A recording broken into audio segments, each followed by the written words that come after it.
Chandrayaan three machine పై latest update ఇచ్చింది ఇస్రో. అంతా అనుకున్నట్లే జరుగుతోందని రేపు సాయంత్రం ల్యాండింగ్ కు రెడీ అని ప్రకటించింది. సిస్టమ్స్ ను ఎప్పటికప్పుడు చెక్ చేస్తున్నామని తెలిపారు ఇస్రో శాస్త్రవేత్తలు. విక్రమ్ ల్యాండర్ ప్రయాణం సవ్యంగా సాగుతోన్నట్టు గుడ్ న్యూస్ చెప్పారు. బెంగళూరులోని మిషన్ ఆపరేషన్స్ కాంప్లెక్స్ సరికొత్త బలం, ఉత్సాహంతో నిండిపోయిందంటూ ట్వీట్ చేసింది ఇస్రో. కోట్లాది మంది భారతీయులు ఉత్కంఠగా ఎదురు చూస్తూ ఉన్న చారిత్రక క్షణాలు చేరువయ్యాయి. మరి కొద్ది గంటల్లో విక్రమ్ ల్యాండర్ జాబిలి దక్షిణ ధ్రువంపై అడుగు పెట్టనుంది.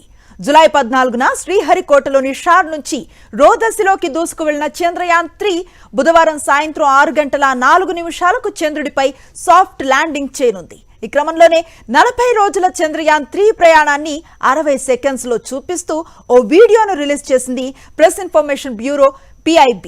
లాంచింగ్ నుంచి ల్యాండింగ్ వరకు చంద్రయాన్-3 జర్నీని మనము చూసేద్దాం.